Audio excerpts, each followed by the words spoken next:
ये कहानी है एक कपटी कौवे की। एक घने जंगल में एक चालाक कपटी कौवा रहता था।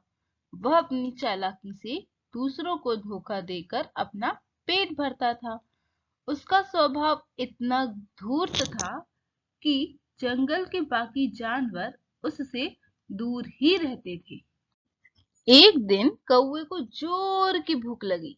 उसने भोजन की तलाश में चारों ओर देखा, लेकिन उसे कुछ भी खाने को नहीं मिला।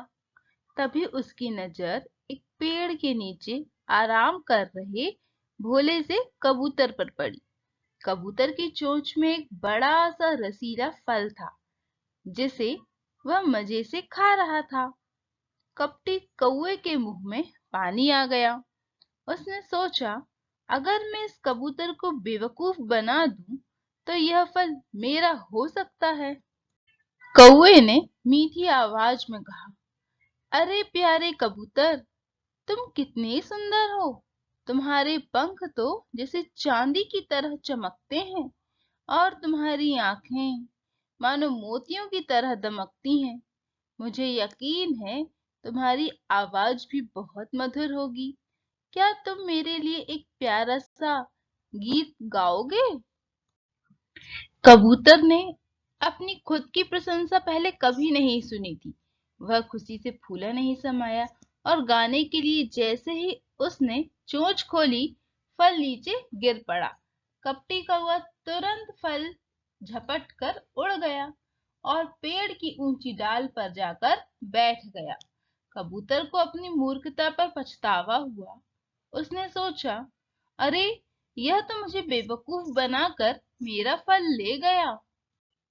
कपटी कौवा पेड़ की डाल पर बैठकर फल खाने ही वाला था कि उसे नीचे से किसी की हंसी सुनाई दी।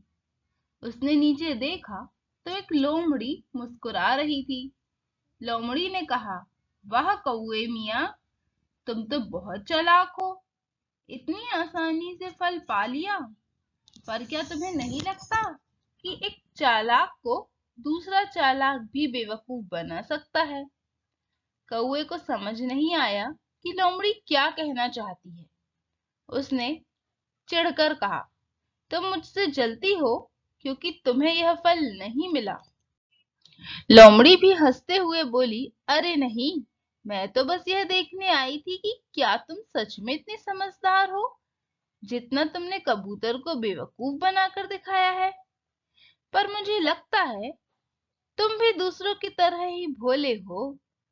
कौवा गुस्से में बोला, तुम क्या कहना चाहती हो? साफ साफ कहो। लोमड़ी ने चतुराई से कहा, अगर तुम सच में इतने चालाक हो तो यह फल मेरे पास आए बिना नहीं रहेगा। कौवा हंसते हुए बोला, मैं क्यों तुम्हें यह फल दूं? यह तो मैंने अपनी चालाकी से पाया है। लोमड़ी ने मुस्कुराते हुए कहा, ठीक है, अगर तुम यह फल नीचे गिराने की हिम्मत रखते हो तो मैं मान जाऊंगी कि तुम सबसे चालाक हो। कौवे को अपनी चालाकी साबित करने का जोश आ गया।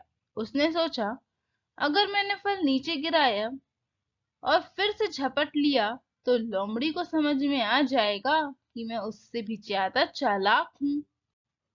यह सोचकर कौवे ने फल नीचे गिरा दिया, लेकिन जैसे ही फल नीचे गिरा, लोमड़ी ने फुर्ती से उसे झपट लिया और तेजी से जंगल में भाग गई। कौवा हक्का बक्का रह गया। उसे समझ में आ गया कि जिस तरह उसने कबूतर को बेवकूफ बनाया, वैसे ही लोमड़ी ने उसे भी चकमा दे दिया।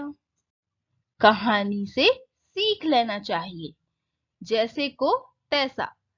कपट और चालाकी से प्राप्त चीजें देर तक नहीं टिकती।